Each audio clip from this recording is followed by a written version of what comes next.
무리가 몰려와서 하나님의 말씀을 들을새 예수는 게네사렛 호숫가에 서서 호숫가에 배에 두 척이 있는 것을 보시니 어부들은 배에서 나와서 그물을 씻는지라.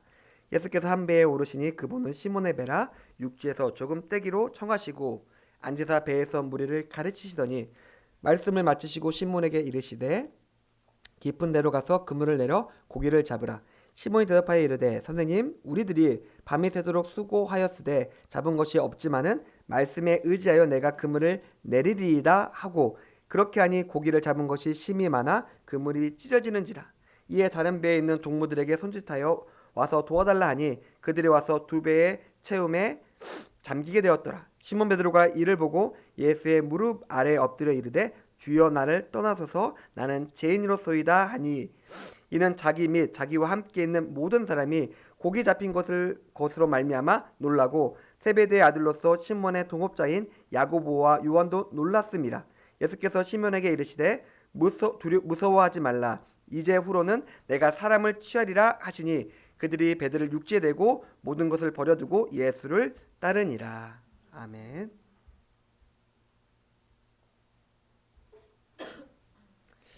김은신 목사 감사함을 드리고 소영옥 사모 감사함을 드리고 한격 전사님 교회 가정들을 지켜주실 것을 믿고 감사함을 드리셨습니다. 기도하겠습니다. 하나님, 이제 저희가 주의 말씀 앞에 서고자 합니다. 하나님께서 이 시간 우리에게 말씀하여 주셔서 이 말씀 가운데 우리의 마음과 심령이 깨달음을 얻고 하나님의 뜻을 분별하여 다시금 우리의 삶이 하나님 앞에서 온전케 되며 새로운 하나님 앞에서 경주를 할 수 있는 시간 될 수 있게 주님 이 시간 우리와 함께하여 주시옵소서. 그리고 우리의 귀한 것들을 하나님께서 주신 것들을 우리가 다시 하나님께 돌려드립니다. 우리가 우리의 마음 가운데 그리고 우리의 헌신 가운데 함께하여 주셔서 하나님의 약속대로 하나의 좋은 것으로서 우리의 마음과 심령과 삶을 풍성히 채워 주시옵소서. 감사드립니다. 예수님의 이름으로 기도드렸습니다. 아멘. 어제 저녁에 교회에 있다가 좀 나가서 뭐 먹기가 좀 그래가지고 냉장고를 열었습니다.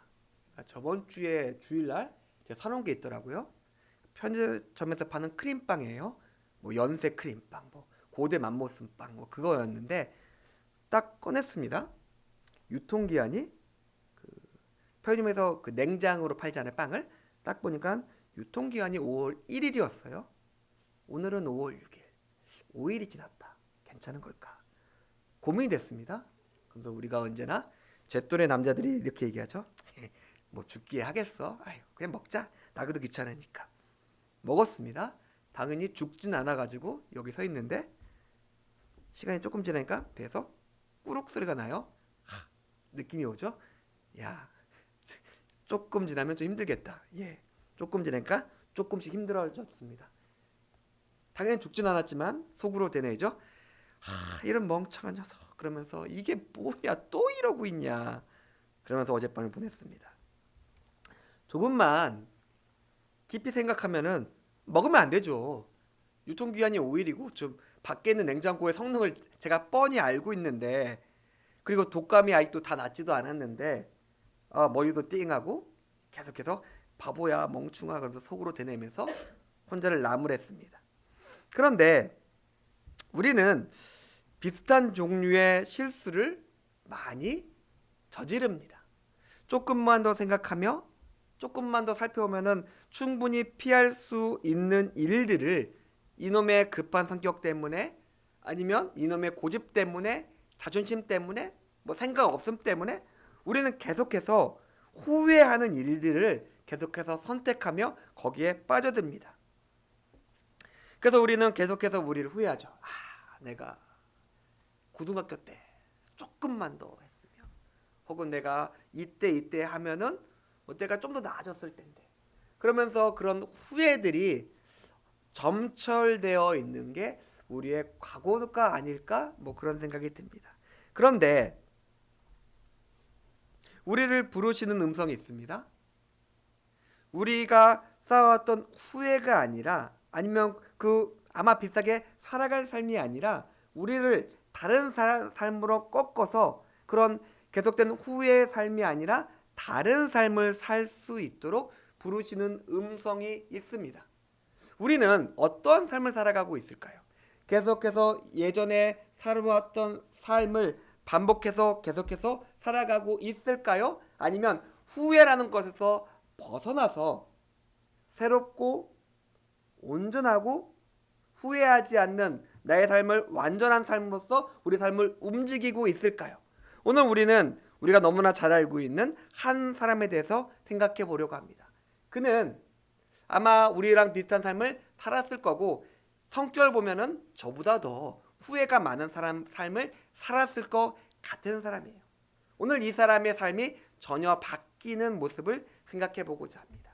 이 모습을 통해서 우리가 지금 살아가고 있는 삶과 그 삶을 벗어나서 다른 삶으로서 우리가 살아갈 수 있는 모습에 대해서 같이 한번 생각해 봤으면 좋겠습니다. 베드로는 누구도 경험할 수 없는 놀라운 현장에 있었습니다. 다른 마태복음 8장이나 다른 복음서들을 보면은 그의 집은 그 전쟁터의 야전병원 같았어요. 계속해서 다친 사람, 아픈 사람, 배고픈 사람, 귀신 들린 사람, 정신병자들이 수없이 들이닥쳤습니다. 그리고 베드로는 그 집 주인이니까 거기 앉아서 그 사람들을 정리하고 사람들이 계속해서 치유받고 나가는 것을 목격했어요. 한두 명이 아니라 정말 들이닥친 그 모든 사람들이 완전해져서 회복되는 것을 눈으로 보았습니다. 그런데 오늘 본문을 보니까 그는 여전히 어부였어요. 그리고 고단한 노동을 마치고 이제 뭐 하루를 정리하면서 살아가는 똑같은 삶을 살아가고 있었습니다.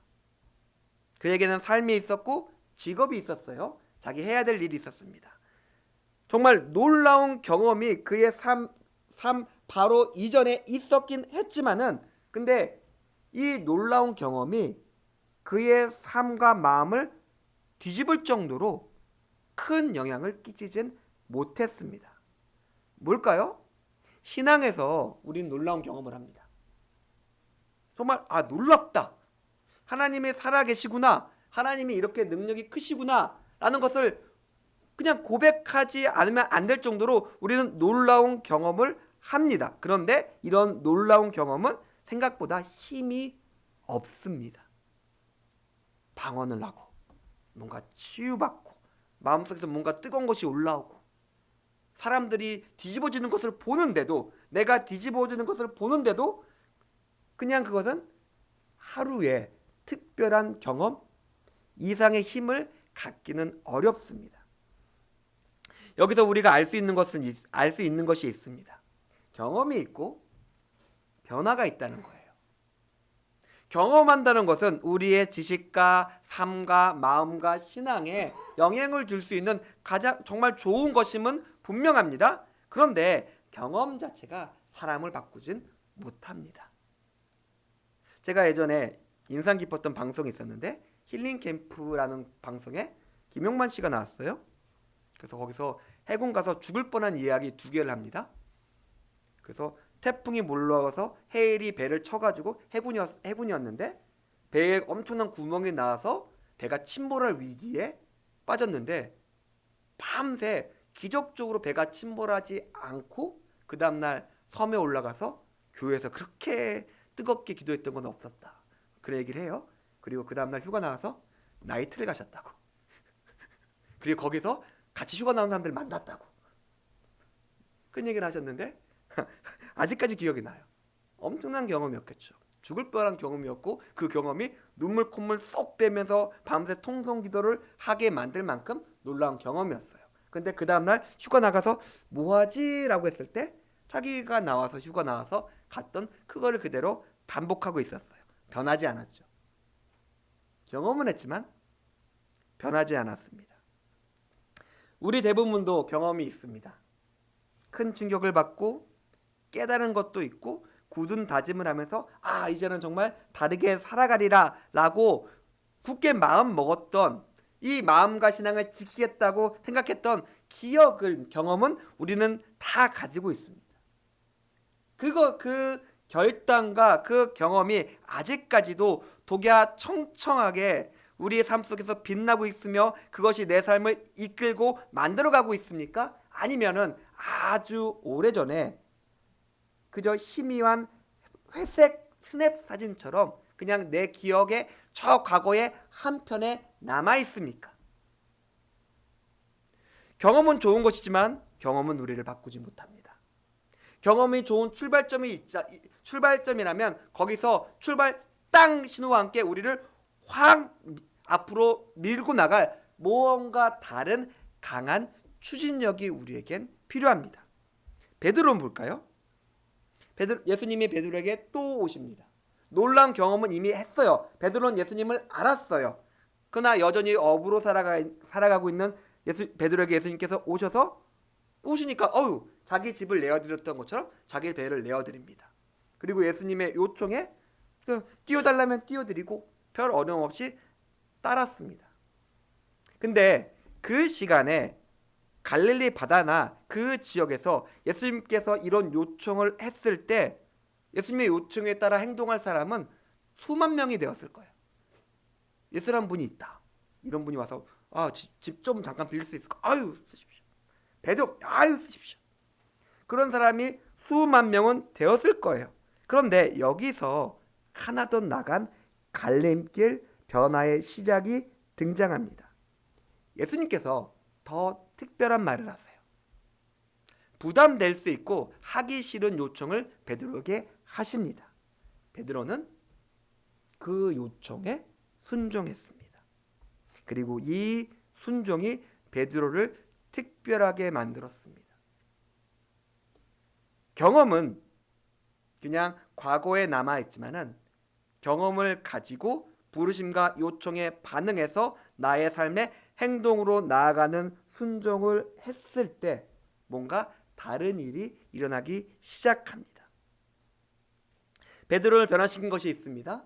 저는 분명히 말씀드릴게요. 그건 순종이었어요. 말씀, 내 귀에 들린 말씀, 내 앞에 주어진 사명, 삶에 대한 요구와 요청과 명령에 있어서 베드로는 그것을 따라갔습니다. 그리고 그는 이런 달라진 마음과 달라진 행동과 달라진 삶의 방향으로 나아갔을 때 그의 삶은 달라지기 시작했습니다. 우리 삶 속에 왜 변화가 없을까요? 경험이 부족해서요? 예배가 부족해서요? 말씀이 부족해서요? 저는 우리의 삶에 왜 변화가 없냐고 물어보신다면 우리가 말씀대로 살지 않았다. 우리가 하나님의 분명한 명령에 순종하지 않았다. 순종은 지켜 행하는 마음입니다.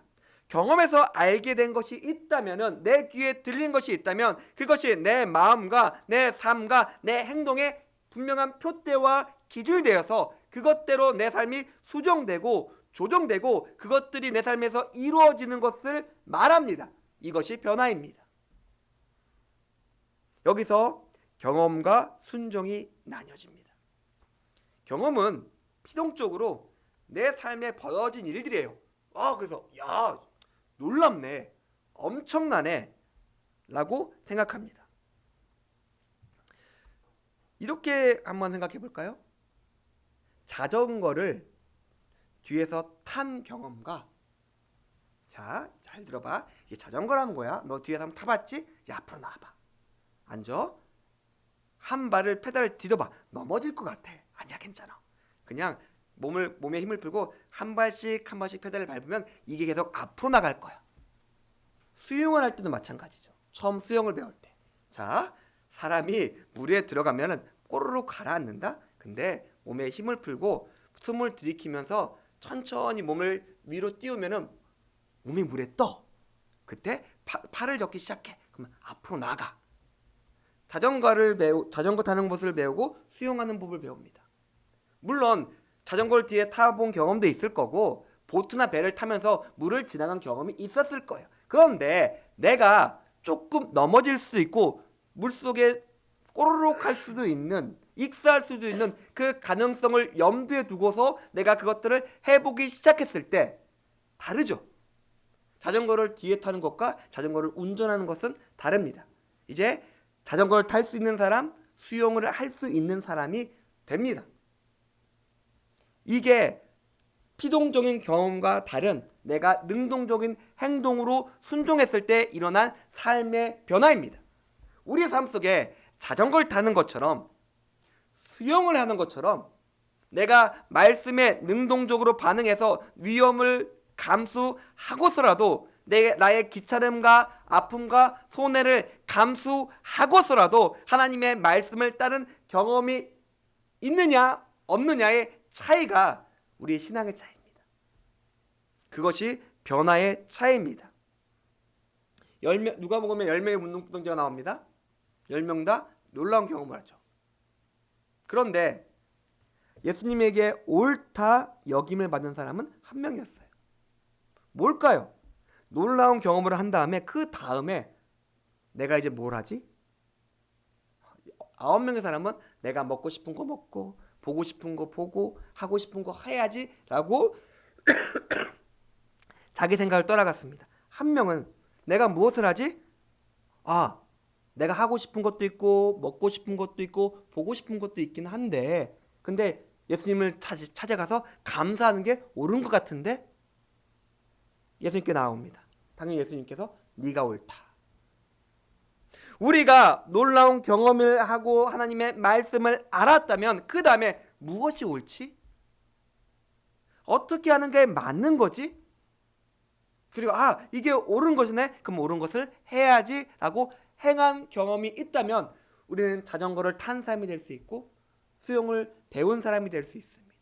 다른 사람으로 살아갈 수 있게 됩니다.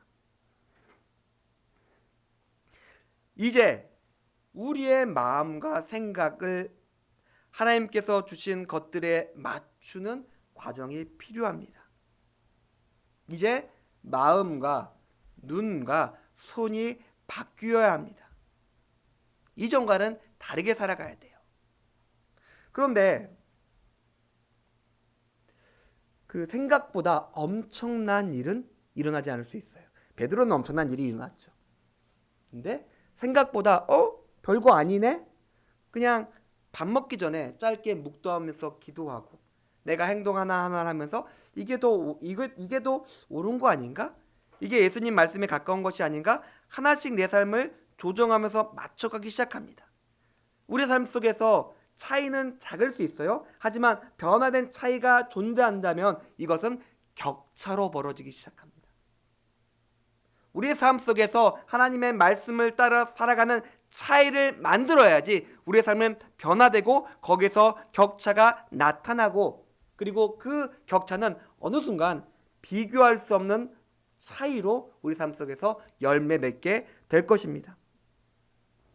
솔직히 베드로가 한 순종은 생각만큼 쉬운 결정은 아니었어요. 밤새 다른 평행 본문을 보면 밤새 수고해서 얻은 것이 없어가지고 이제 일을 마무리 짓고 다시 집으로 돌아가서 쉬어야죠. 그래야지 내일 다시 일 나올 수 있잖아요. 근데 일을 다시 시작하래요. 몸도 힘들고 마음도 지쳤고 나 혼자 하는 것이 아니라 동업자들까지도 괴롭혀야 되는 상황이에요. 그리고 다른 건 모르겠는데 예수님께서 능력 있는 것도 알겠고 놀라운 지식을 가진 분인 것도 알겠는데 물하고 물고기는 내가 전문이에요. 낚시는 내가 전문가인데 감나라 배나라 옆에서 하고 있는 거예요. 이것을 따른다는 것은 어떤 의미였을까요? 베드로는 예수님을 저 멀리 계신 종교 선생으로 치부하지 않고 내 삶에 강력한 권위를 가진 분으로 인정했기 때문에 그래요. 낚시는 내가 전문이고 생선과 물은 내가 더 잘 알아 라는 생각이 있었지만은 그러나 이분은 권위가 있는 분이야. 그리고 그 권위에 자기의 고집과 자기의 지식과 자기의 상황을 굴복시켰습니다. 따라가자. 베드로에게 예수님은 그저 종교 선생을 넘어서 자기의 삶에 들어오셔도 괜찮은 분이었어요. 자, 예수님은 우리의 삶에 들어오셔도 괜찮은 분인가요?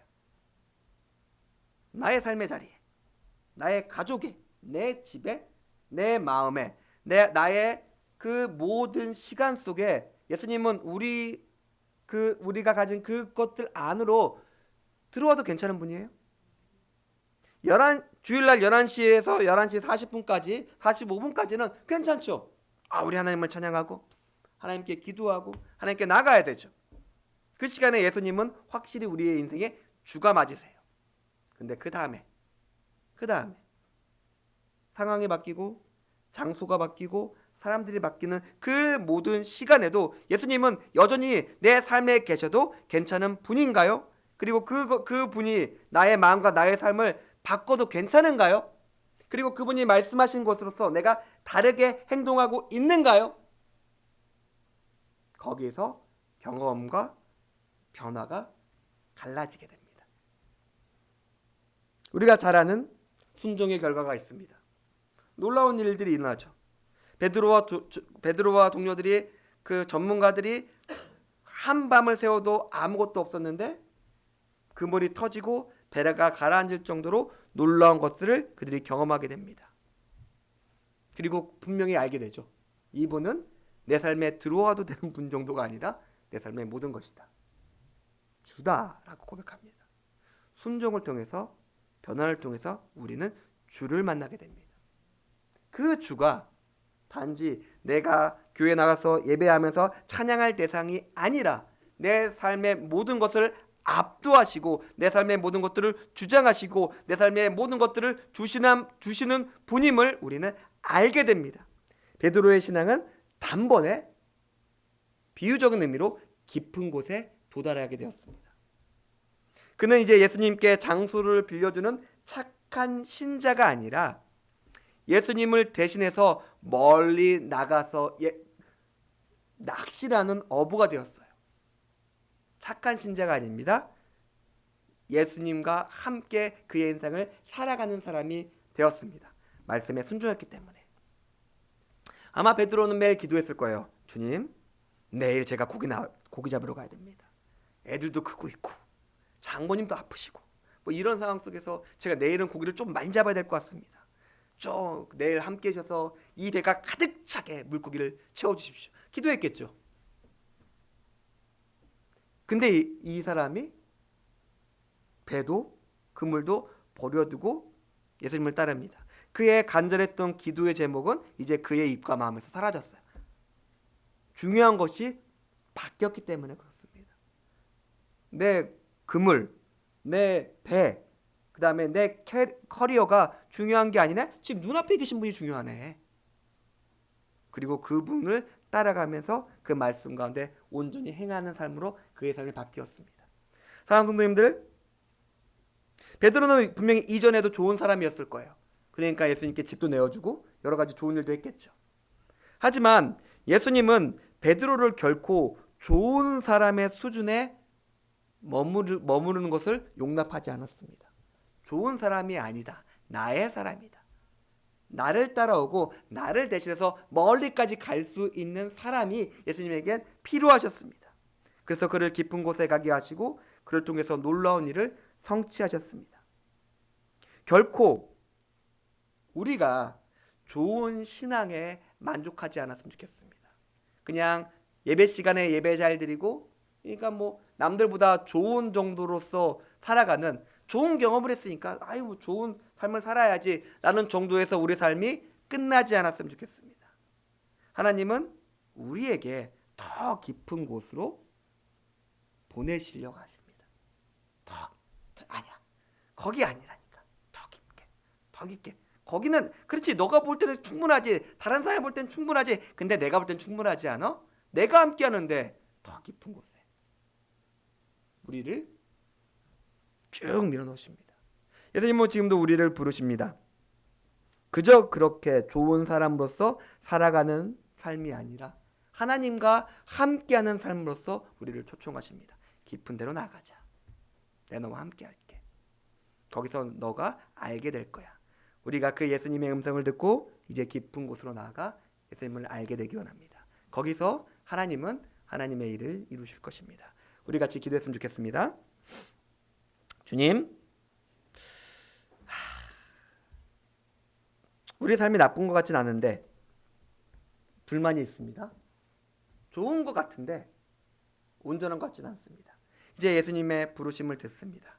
우리가 우리의 삶을 조금 더 깊은 곳으로 나아갈 수 있게 우리 삶 가운데 함께 해주십시오. 내가 그 음성에 순종하겠습니다.